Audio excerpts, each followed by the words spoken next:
జూబ్లీహిల్స్ ఎన్నికల ప్రచారంలో కాంగ్రెస్ పార్టీ అన్ని హద్దులు దాటి మితిమీరి వ్యవహరిస్తూ ఉంది. ముఖ్యంగా ముఖ్యమంత్రి గారు పచ్చి అబద్ధాలు మాట్లాడుతూ ఉన్నాడు, వాస్తవాలకు విరుద్ధంగా మాట్లాడుతూ ఉన్నారు, ప్రజలను మభ్యపెట్టేటువంటి ప్రయత్నం చేస్తూ ఉన్నారు. మొదటి నుంచి కూడా జూబ్లీహిల్స్ ఎన్నికలు ప్రకటించినప్పటి నుంచి కాంగ్రెస్ పార్టీ అనేక రకాలుగా మరి మోసం చేసేటువంటి ప్రయత్నం, మజ్లిస్ పార్టీ నుంచి అద్దెకు తెచ్చుకున్నటువంటి అభ్యర్థిని అజారుద్దీన్కి మంత్రి పదవి ఇవ్వడం,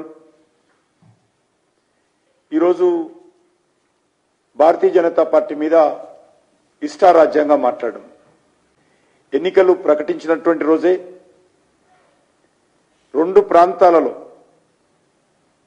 ఒకటి మెహందీపట్నంలో ఆర్మీ స్థలాన్ని, ఎర్రగడ్డలో బస్తీల మధ్య అపార్ట్మెంట్ల మధ్య కబ్రస్థాన్కు స్థలాన్ని కేటాయించడం, అదేవిధంగా తాయిలాలతో ఒక వర్గాన్ని బుజ్జగించేటువంటి ప్రయత్నం చేయడం. కాంగ్రెస్ పార్టీ జూబ్లీహిల్స్ లో ఎన్నికలకు సంబంధించినటువంటి కుట్రలు కుతంత్రాలు చేస్తూ ఉంది. ఒక దిక్కేమో 1000 గజాలు కబ్రస్థాన్కి ఇస్తారు, మరొక దిక్కు బంజారాహిల్స్ లో పెద్దమ్మ గుడి స్థలాన్ని గుడి కూలగొట్టి విగ్రహాన్ని మాయం చేస్తారు. ఆ గుడికి 50 గజాల స్థలం ఇవ్వమంటే పాత గుడికి ఇవ్వడానికి ముందుకు రారు, కానీ కబ్రస్థాన్కు మాత్రము మరి రెండు ప్రాంతాల్లో 1000 గజాల స్థలం ఇస్తారు. అధికారంలోకి వచ్చి 2 సంవత్సరాలు కావస్తున్నా ఇచ్చిన హామీలు అమలు చేయడంలో పూర్తిగా వైఫల్యం చెంది ప్రజలను మోసం చేసి ప్రజలను వెన్నుపోటు పొడిచింది కాంగ్రెస్ పార్టీ.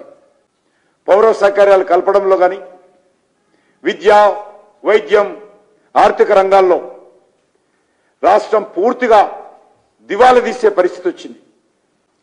ప్రజాపాలనని, ప్రజాప్రభుత్వం అని,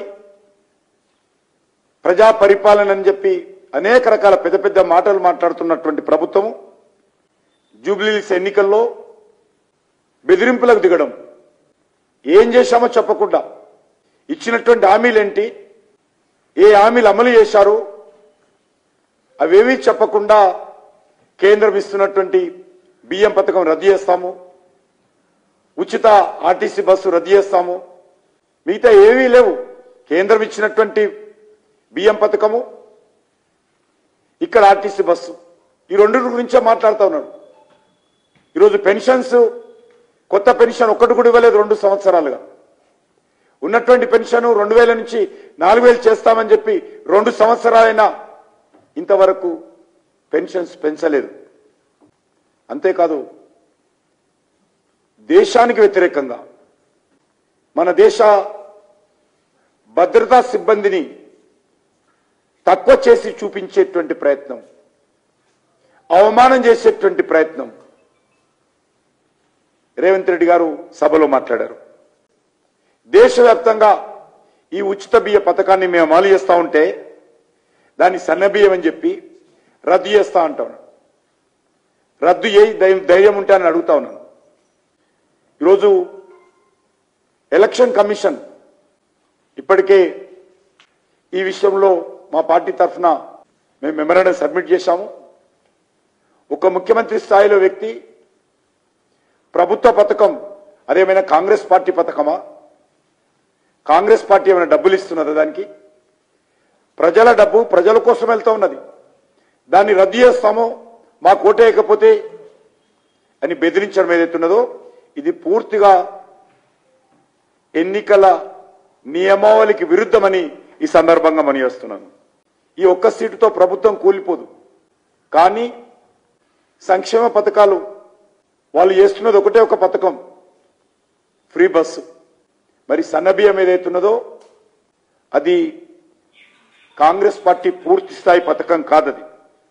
అది ఆ రకంగా ప్రజలను మభ్యపెట్టే విధంగా ప్రయత్నం చేస్తా ఉన్నారు.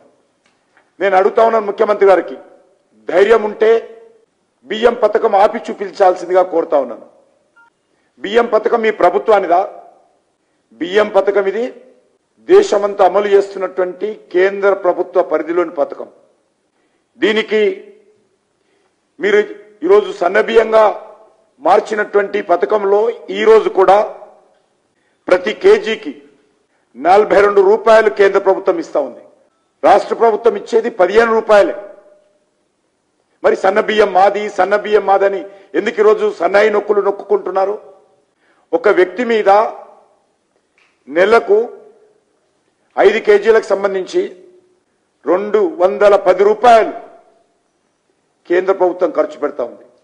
రాష్ట్ర ప్రభుత్వము 15 రూపాయలు మాత్రమే సన్న బియ్యం మీద ఖర్చు పెడుతుంది ప్రతి కేజీకి. మరి ఈ పథకం కేంద్ర ప్రభుత్వానిదా, మోడీ గారిదా, కాంగ్రెస్ పార్టీదా చెప్పాల్సిన అవసరం ఉంది. ముఖ్యంగా భారతీయ జనతా పార్టీని విమర్శించడం ద్వారా మరి మజ్లిస్ పార్టీ మెప్పు పొందాలి, మజ్లిస్ పార్టీ ఓట్లు పొందాలనేటువంటి కుట్ర జరుగుతూ ఉంది. నిన్నటి రోజు ముఖ్యమంత్రి గారు మాట్లాడుతూ సన్న బియ్యం రద్దు చేస్తా అని ప్రజలను బెదిరించాడు. ఇది ఓడిపోతామన్నటువంటి ఫ్రస్ట్రేషనా లేక కాంగ్రెస్ పార్టీ మార్క్ రాజకీయమా తెలియజేయాల్సినటువంటి అవసరం ఉంది.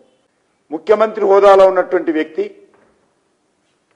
ఒక అసెంబ్లీ ఉప ఎన్నికలకు సంబంధించి ఈ రకంగా బెదిరింపు రాజకీయాలు చేయడము ఎంతవరకు సమంజసమో చెప్పాల్సిన అవసరం ఉంది.